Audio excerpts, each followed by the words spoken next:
Hi, everybody, and welcome into this week's 30 Minutes program. This is Paul Tinkle. We've got a really good program up here for you today, and I want to talk about the United States Army and some other of the wonderful departments that take good care of us and Discovery Park America. I can't begin to tell you how excited I am about this because we have two people that are very well vested into what, and Clare Saum is with me. She's the Director of Marketing of Discovery Park America, and Jonathan Cadwell, who is a Staff Sergeant for the Tennessee Army National Guard. And first off, Claire, I'm glad to have you on the radio. I know you're back to work here, and you've been very busy over the last, let's just say, a couple of months. And you want to tell folks what you have been doing over the last few days or 2 months or what? Sure. So thank you very much, Paul. I'm happy to be here. I'm so proud to say that we have welcomed a new baby girl into our family in the past few months. She was born in November, and she is home with the babysitter, who we're so grateful for right now, with her big brother. So we're settling in, and it's pretty great. Well, you know, and I know that this is a weekend coming up. Next weekend, we're talking about a big event taking place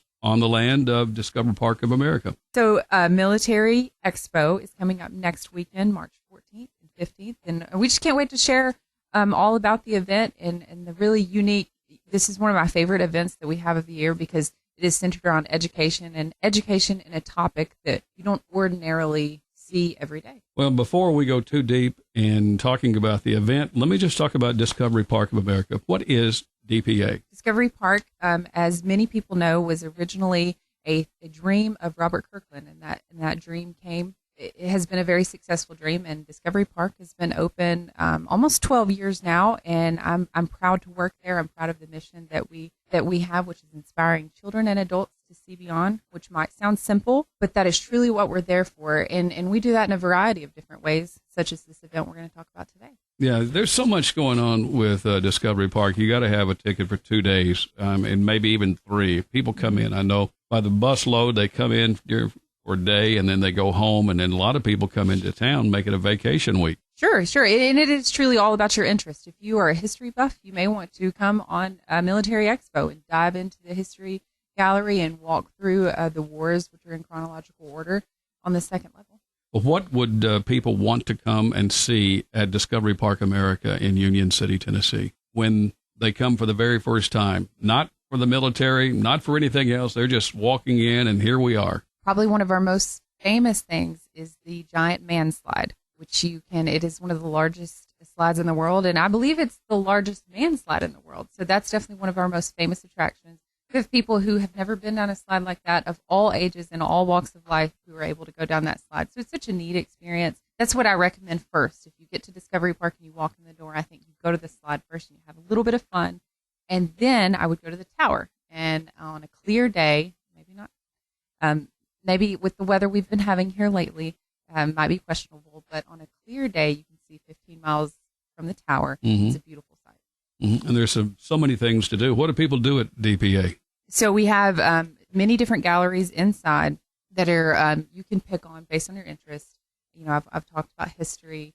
We have science. Anything that you have studied in school or whatever your background has led you to being interested in that moment, you can pick and you can really dive into. I like to say that you can spend many, many days at Discovery Park actually looking and diving deep into what's actually there.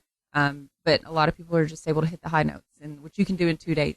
For those of you who did not know Jenny or Mr. Kirkland, Robert Kirkland, they were very, very much about the community. And when they built this facility for some $80 million, I can tell you they tried to put everything they could possibly put into Discovery Park America, primarily because they wanted to make sure it was family and it touched everybody. And one of those happens to be the military. He was red, white, and blue all over, got lots of toys to play with, so to speak, when we talk about that, and we're going to be doing that here in a moment. For anybody who has not been to Discovery Park, the entire first level is filled full of military equipment, and there's going to be a lot of special military equipment even on display next weekend. Jonathan Cadwell is here. You might know him by Johnny. He also is a recruiter for the Tennessee Army National Guard. And Jonathan Cadwell, Staff Sergeant Cadwell, first off, thank you for your service. I know you hear that a lot from time to time. Yes, sir. But I really mean it. And I told you earlier, I'm red, white, and blue all over when it comes to the military. And I'm very excited to have you here in the studio today. Yes, sir. Thank you for having me. I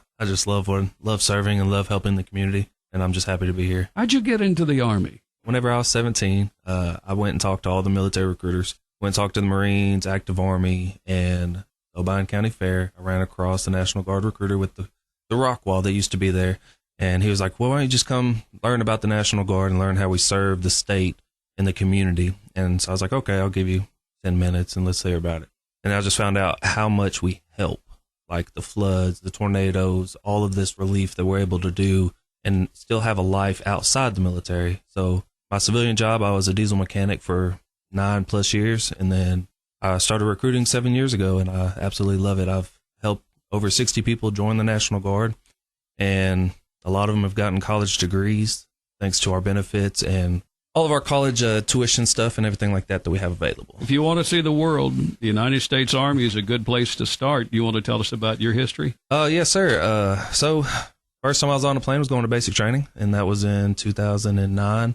And then the next time was actually deployed in 2011, 2012 with Operation Enduring Freedom, Operation New Dawn. And then being in the National Guard, whenever you come back home, we have what's called annual training. And during the annual training, I was able to go to Germany twice. I was able to go to Bulgaria, Romania, all with the National Guard, serving around there. What'd you do over there? Well, I was a mechanic. I mean, it's pretty simple. I ran a shop. We worked in Bulgaria. We helped build their military infrastructure. So whenever Russia disbanded, Tennessee National Guard became a sister country with Bulgaria. So the Bulgarian army will come to Tennessee and train with us, and we go to Bulgaria and train with them.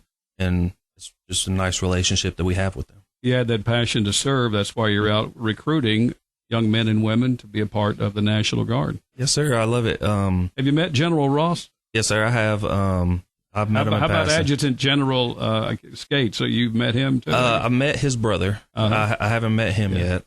So Yeah. I'm Great sure one people. day. Great people right here in West Tennessee. Yes, We sir. got Bolivar for Mr. Ross, and of course here in Greenfield for General Skates. And those two guys really love what they do, and they're all about the Army National Guard. Oh, yes, sir. I didn't mean to jump too far down the road, but after you started getting involved in recruiting, what's the one person, two people that you come across during the course of the week? What do they have to be in the United States Army? I would say just the drive of wanting to be a part of something bigger.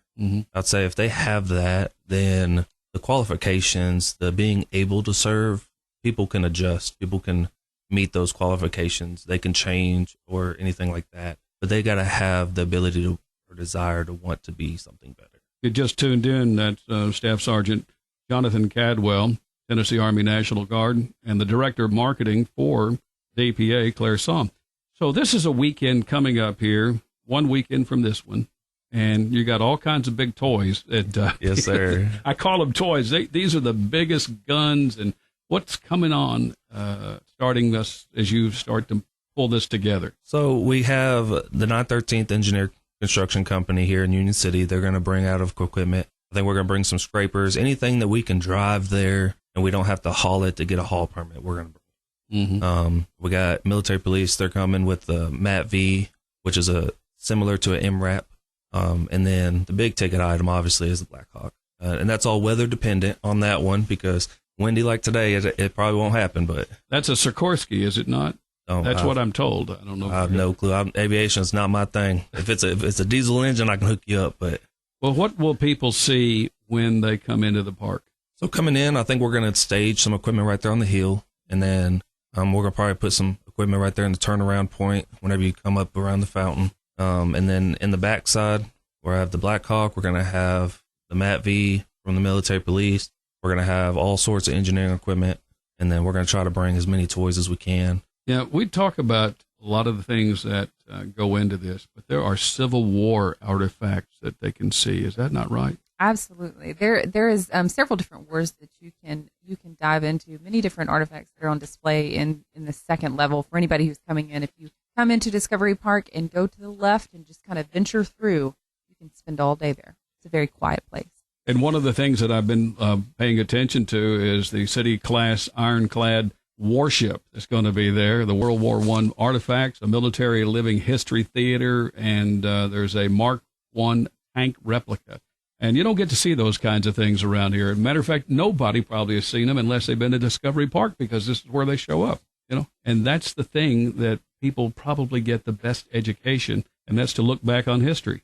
Oh, yes, sir. Absolutely. I love the fact that Discovery Park, you're able to put hands on. You're able to physically touch stuff, look into stuff. And that's one thing. I know a lot of people read books and they're able to learn. I'm not that way. I'm sure there's a lot of people that way, that they have to look at it and see it. And that's one thing I love about Discovery Park, and I'm happy to be a part of it. And the thing about there's an airplane there, a Boeing Stearman Model 75, and a Jeep and a Humvee. These are things that were in World War II or Korea, or for that fact, in Desert Storm. There's a lot of things that are available. Yes, sir. And as Staff Sergeant was saying, Robert Kirkland's dream was for a lot of things to be very hands-on. So when you walk through the military equipment, or when you walk through the military gallery and you experience the equipment, it's just amazing to go through, look at the helicopter, see the Jeep, and see children and their smiling faces, and they're interacting. And they may not know in that moment exactly what they're experiencing in the history that was made in those particular vehicles, but it's a neat sight to see. Yeah, the 2-day event, which is taking place again on Friday and Saturday, and some Sunday afternoon events as well. But the thing about children, when you see kids that come to get on a tank or some kind of machine that they've never seen before, or maybe seeing a rifle for the first time, or maybe a cannon for the first time. Oh, yes, sir. My son, I like to watch him, his eyes light up, and I see it with all these other kids, and just seeing it and seeing them able to say, hey, can I get on that? And then just climb on it, have fun. And of course, parents, we advise you to supervise. Don't just leave your kid with us, but we're going to show them around and have a good time. I got to believe, Sergeant, and that is when some young people come in and see this, I think they immediately think, I could do that. I could be in the National Guard, or I could enlist to become in the... Absolutely. I think anybody can serve in the Tennessee Army National Guard. Honestly, it's really easy. For the typical guardsman, you're wearing this uniform less than 45 days out of the year. Mm-hmm. So other than that, you're pursuing careers. We have a lot of National Guard that work at Discovery Park, and then part-time they are serving in the National Guard. There are things on the outside, things on the inside, and of course, I was looking over the events that are taking place throughout the afternoons, and there's just a ton of things. I was just noticing here that Dr. Patrick Bishop, Professor of Business and Communications at UT Martin, is going to be talking about the artifacts, uniforms, weapons, safeguards of history, and of course, future generations get a chance to look ahead at some of these things. Absolutely. And that's one thing that is built around this event to be educational and just learn something that you're not going to learn on your average day. So we do have several different events coming up that are a part of that weekend and different programs. Some that we've had that have been back year after year, like the 52nd Regimental String Band. They have been a part of our military events for the past several years, and they're always a favorite. One of my favorites. Do you see many veterans at places like this come back and want to look and talk and maybe? Absolutely.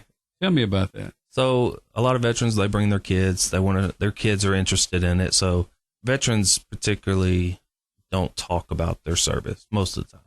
And them being able to see it and see their light, like their eyes light up, just like a kid would be like, yeah, I remember the good time sitting in this. And then they're able to experience that with their kids. And that's honestly a great thing as well. And we do have a couple of vets that work at Discovery Park who are going to be doing guided tours throughout the military gallery, and they're based on their experience and what they've experienced in the military, whether it was 30 years ago or just a few years ago. Yeah, that's the cool part about Discovery Park America, and that is lots of people can answer your question or to take you to a place where you want to go. Maybe it's looking back at Tennessee history, maybe about...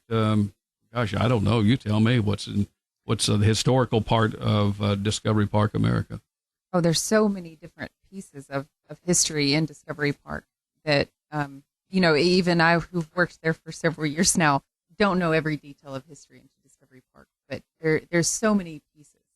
Yeah, and when I look at DPA, of course, I look at the flag. Tell me you look up, no matter what you're driving down the highway, Absolutely. You're going to see that American flag. And I don't think that it's been down but maybe once or twice, maybe for either repair upstairs or something or other. But that's one thing, you want to be able to bring back men and women who have served. And yes, it is for the public, but I think this is a kind of a coming together of husbands, wives, and children and grandparents and these kinds of folks. And, granddaddy comes over and said, son, I was in operation, whichever one it was. And, we were doing this. And I rode that piece of equipment. I helped build that piece of equipment. Talk about that for you. Yeah. Honestly, that's probably some of the best things that I have conversations with my kids. And I'm sure other veterans having with their kids or just anybody in general. I've gone and spoke to my kids' class, and if you don't share history, you're going to forget it. That's the way I see it. And every day we are creating history. So these young kids are going to be creating history, and I just am honored to be a part of helping them learn about their past. So hopefully one day in the future, they're making their mark and they're being a part of Americans. Do you remember the first time you put a uniform on? Yeah, that was 2 uniforms ago, actually. We've changed so many uniforms since then. 17, 3 months after I turned 17, I was in the National Guard and wearing the uniform, my mom wanting to take pictures, everything like that. And honestly, I still get kind of nostalgic every time I put it on. I love it. Mm-hmm. What is the one a piece of business that you have to tell any recruit that wants to come in? And because you're liable to see a lot of people at Discovery Park. Yeah, absolutely. One of the biggest things I say is learn. Give a recruiter 10 minutes. If you can give someone 10 minutes to talk about the National Guard, which I'd say 10 minutes, I can literally do it in 60 seconds, tell you everything the National Guard has to offer. Okay, give me 3 minutes. All right. Okay. So I'll give you the spiel. With the Tennessee National Guard, you serve part-time. You serve 1 weekend a month. That's 2 to 3 days, and then 2 to 3 weeks in the summer. So for a high school student, they're able to serve while they're in high school. For a junior in high school, they can go to basic training over the summer between their junior and senior year. They come back to Tennessee as a senior and do 1 weekend a month. Once they graduate high school, they go to job training, which is called AIT. And now they're going to pick their job. They're going to pick the location that they serve in the state of Tennessee. We have multiple locations. There's 84 counties in Tennessee, I think, and we have a National Guard in probably about 70 of them. We're all over. So they can pick whether it's in Nashville, if they want to go to Nashville Auto Diesel College, they can go out there. If they want to go to U of M, they can go down to Memphis. Or if they want to come to UT Martin, they could stay up here in Union City. But they pick their job, and then whenever they come back from job training, they go to college. With on top of serving part-time, we get federal benefits. So we get federal tuition assistance. We get the GI Bill that most veterans know about. And the biggest thing is the Tennessee Strong Act. That's what most people don't know. And what is that? So that is where if you are part of the Tennessee National Guard, Air or Army, you can go to a state school. By state school, it has to be public. And as long as you maintain a 2.0 GPA throughout that semester, we will reimburse that tuition. So essentially, say they go to UT Martin and they maintain a 2.0, UT Martin, they will either pay their first semester, or the college sometimes will defer it to the end of the year, end of the semester. And as long as they maintain that 2.0, we write a check to the college with their name on it. And that way they can just go on to their next semester. And we don't cover room and board or books, but the tuition alone is half the cost. What would disqualify you? Law violations. What's that mean? Well, if you've been arrested a lot, then it'll probably disqualify you. Define a lot. I would say more than twice if you've been in handcuffs. Mm-hmm. Most of the time we can work with traffic tickets. We can work with misdemeanors and everything like that. A lot of people get, So kids are kids. Yeah. And the follow-up on all of that is when you come for a weekend, what goes on during the weekend? You put the uniform on? It just really depends on the job you do. So if you are a human intelligence collector, you're going to be learning about top secret stuff within the National Guard and in the Army. If you're a diesel mechanic like I was, then you're going to be dealing with operators and dealing with people and equipment and fixing it and servicing it and making sure that whatever you're planning for that summer, whether it's you're going overseas or whether you're staying here stateside, you're planning for that. I don't want to not bring up this because the people that the National Guard have helped over the last several months going to East Tennessee. I don't know how many of the Army National Guard members have been over there. A lot. I can't even keep track. I get water in my eyes when I think of it. And a lot of these people still don't have a house. They still are missing people. I mean, there's a lot of stuff going on. Yes, sir. We've been over there for months helping them rebuild and everything like that. That's one thing I love about the National Guard is being able to do that. We're the only military component that can help the citizens of the states. And so, like, say the hurricanes in Florida, that they called and asked for help from the Tennessee National Guard, and we would go and help them as well. So it's not just Tennessee. We help the surrounding states, just as those states come and help us. We just heard the president's message last night, very supportive of military. He has been, and I suspect will continue to put his rubber stamp on our military. Yes, sir. I'm sure he is a great president, and I'm sure everything's going to keep going forward. That's one thing I love about the military is you're always looking forward. And so I love this about Discovery Park is we're having a chance to look back at the history so that way we can continue to move forward. Claire, a couple of other things about Discovery Park. What are the hours? So Discovery Park is open. We just entered what we call high season in March. So we're hopefully going to get into that pretty weather. We're open Monday through Saturday, 10 a.m. to 5 p.m. And then on Sundays, we're open 11 a.m. to 5 p.m. What does it cost to enter? So we have several different price ranges at Discovery Park and different membership options and many different things that go on. So what I usually say is I encourage people to go to discoveryparkofamerica.com/tickets. And that is where you can find all the different price breakdowns for our pricing options. Mm-hmm. You want to say a few words about your boss? So Scott Williams, our president and CEO, has done a fantastic job. I believe that many people in the area have started to notice that we are focused on education. At Discovery Park is focused on education, and I appreciate the inspiration that he has brought to Discovery Park of America, and he is truly initiating our mission to inspire children and adults to see beyond.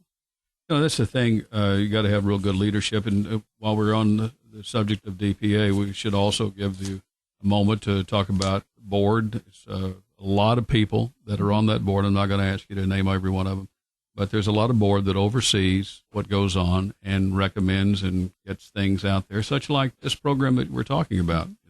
We are very grateful for a board of directors who comes from all different walks of life. And I think that is the purpose of a board in any organization.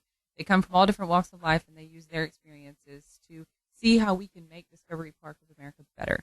I think we're doing a lot of great things, and I think that with the great board that we've had and will continue to have new board members through the years, we're going to continue to do great things, all to serve the purpose of Discovery Park.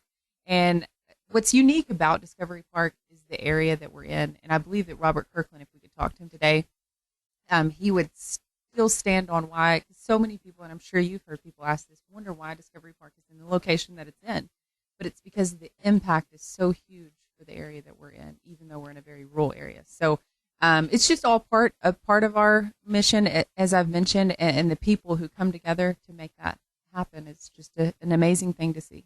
The word I-69 really does mean something to Absolutely. Discovery Park of America. It does mean something, and it has changed through the years. I've been hearing about I-69 since I was, just a few years old. So it is interesting to see it finally come to a success.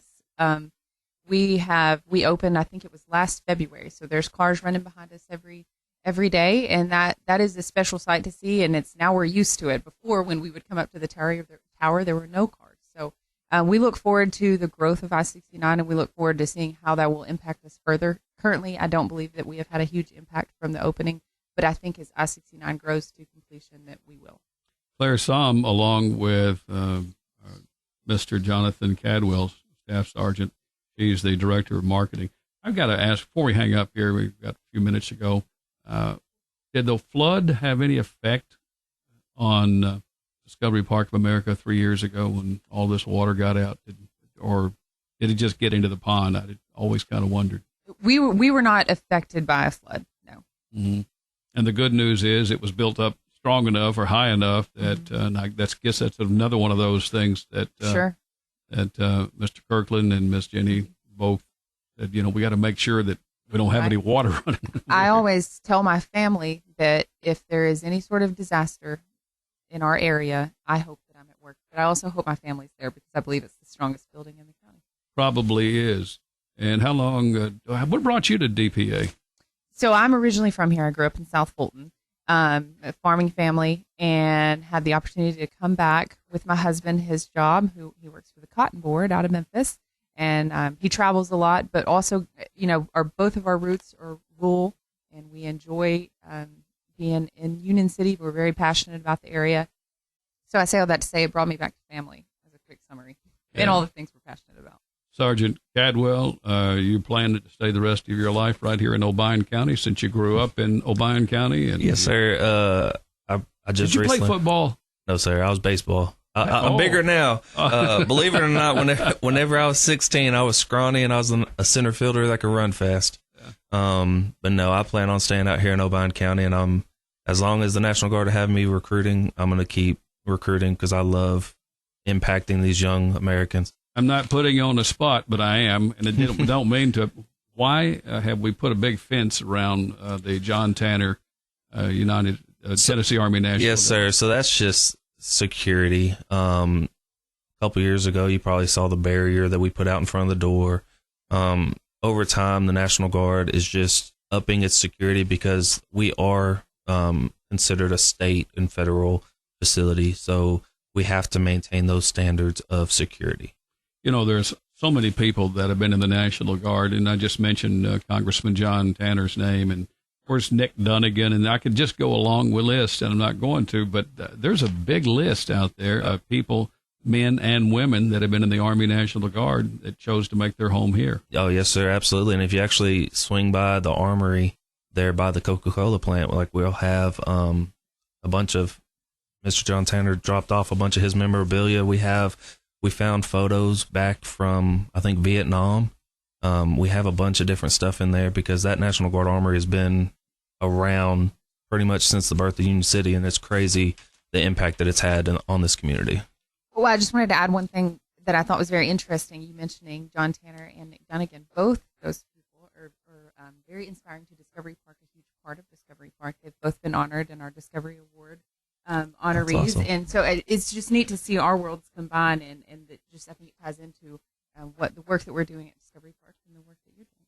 Let's talk about what's it cost to get in, the freebies and so forth. So Military Weekend on March 14th and 15th is free for all active military personnel, veterans, and their guests, free admission. So we just ask that when you show up, you have all the family members there at the ticket counter.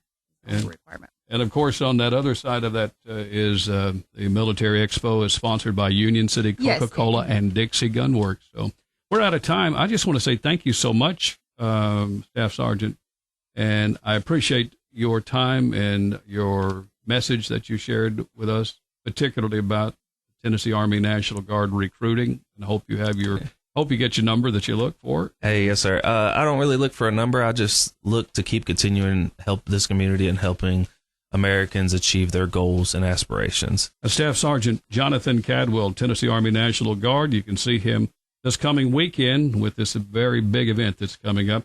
And Clare Saum, Director of Marketing at DPA. Thanks, everybody, for listening to this week's 30 Minutes. Paul Tinkle, pre-recorded. You've been listening to 30 Minutes, a community affairs program on Thunderbolt Radio. You can listen to this broadcast and others anytime by visiting thunderboltradio.com and following the Thunderbolt Radio and Digital YouTube page. Thanks for listening.